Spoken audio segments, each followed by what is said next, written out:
بسم اللہ الرحمن الرحیم۔ ایک بوڑھی عورت اپنے بچوں کو حرام کھلاتے تھے۔ ربیع بن سلیمان رحمۃ اللہ علیہ کہتے ہیں کہ میں حج کے لیے جا رہا تھا، میرے ساتھ میرے ساتھی بھی تھے۔ جب ہم کوفہ پہنچے تو وہاں ضروریاتی سفر خریدنے کے لیے بازاروں میں گھوم رہا تھا کہ دیکھا ایک ویران سی جگہ میں ایک خچر مرا ہوا تھا اور ایک عورت جس کے کپڑے بہت پرانے بوسیدہ سے تھے، چاقو لیے ہوئے اس کے گوشت کے ٹکڑے کاٹ کاٹ کر ایک زنبیل میں رکھ رہی تھی۔ مجھے یہ خیال ہوا کہ یہ مردار گوشت لے جا رہی ہے، اس پر سکوت ہرگز نہیں کرنا چاہیے، شاید یہ عورت لوگوں کو یہی پکا کر کھلاتی ہے۔ سو میں چپکے سے اس کے پیچھے ہو گیا، اس طرح کہ وہ مجھے نہ دیکھے۔ وہ عورت ایک بڑے مکان میں پہنچی جس کا دروازہ بھی اونچا تھا۔ اس نے جا کر دروازہ کھٹکھٹایا، اندر سے آواز آئی، کون ہے؟ اس نے کہا، کھولو، میں بدحال ہوں۔ دروازہ کھولا گیا اور گھر میں 4 لڑکیاں نظر آئے جن کے چہرے سے بدحالی اور مصیبت کے آثار ظاہر ہو رہے تھے۔ وہ عورت اندر آ گئی اور زنبیل ان لڑکیوں کے سامنے رکھ دی۔ میں کواڑوں کے دروازے سے جھانک رہا تھا، میں نے دیکھا اندر سے گھر بلکہ برباد اور خالی تھا۔ اس عورت نے روتے ہوئے لڑکیوں سے کہا، اس کو پکا لو اور اللہ کا شکر ادا کرو۔ وہ لڑکیاں گوشت کاٹ کاٹ کر اس کو آگ پر بھوننے لگے۔ مجھے بہت تکلیف ہوئی۔ میں نے باہر سے آواز دی، اے اللہ کی بندی، اللہ کے واسطے اس کو نہ کھائے۔ وہ کہنے لگی، تو کون ہے؟ میں نے کہا، میں ایک پردیسی آدمی ہوں۔ اس نے جواب دیا، تو ہم سے کیا چاہتے ہیں؟ 3 سال سے نہ ہمارا کوئی معین اور نہ کوئی مددگار ہے، تو کیا چاہتا ہے؟ میں نے کہا، مجوسیوں کے ایک فرقہ کے سوا مردار کا کھانا کسی مذہب میں جائز نہیں۔ وہ کہنے لگی، ہم خاندانی نبوت کے شریف یعنی سید ہیں۔ ان لڑکیوں کا باپ بڑا شریف آدمی تھا، وہ اپنے ہی جیسوں سے ان کا نکاح کرنا چاہتا تھا، لیکن نوبت نہ آئی، اس کا انتقال ہو گیا۔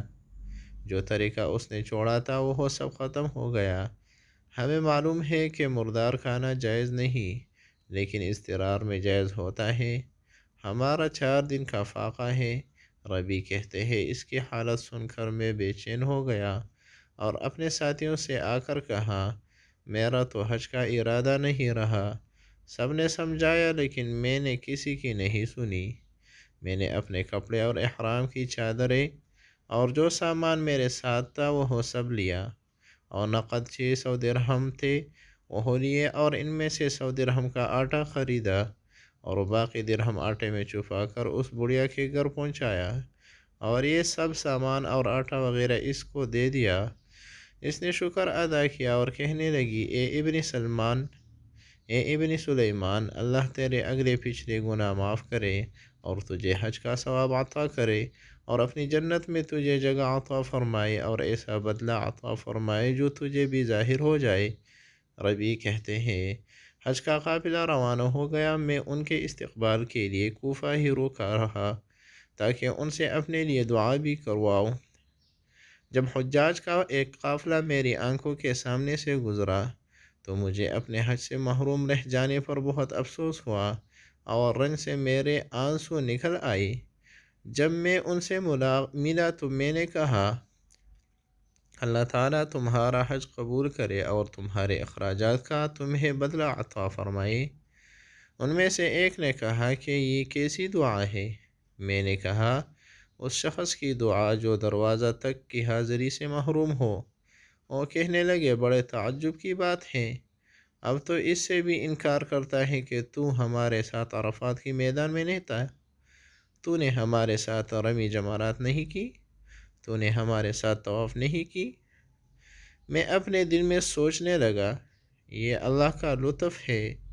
اتنے میں میری شہر کے حاجیوں کا قافلہ آ گیا۔ میں نے کہا اللہ تعالیٰ تمہاری سعی مشکور فرمائے، تمہارا حج قبول فرمائے۔ وہ بھی کہنے لگے تو ہمارے ساتھ عرفات میں نہیں تھا، رمی جمرات نہیں کی، تو نے ہمارے ساتھ، اب تو انکار کر رہا ہے۔ ان میں سے ایک شخص آگے بڑھا اور کہنے لگا بھائی انکار کیوں کرتے ہو؟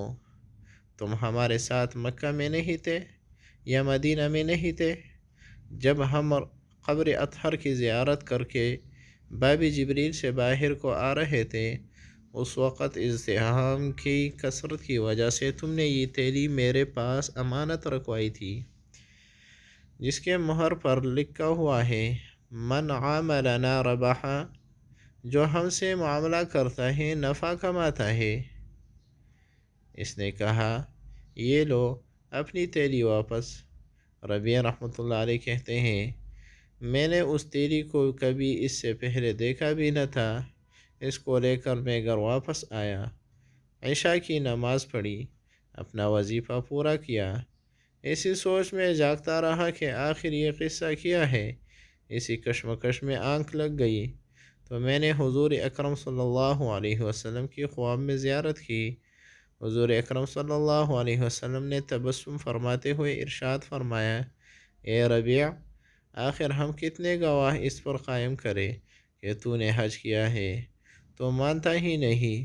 بات یہ ہے کہ جب تو نے اس عورت پر جو میری اولاد میں سے تھی خرچ کیا اور اپنا حج کا ارادہ ملتوی کیا تو اللہ نے اس کا نعم البدل تجھے عطا فرمایا۔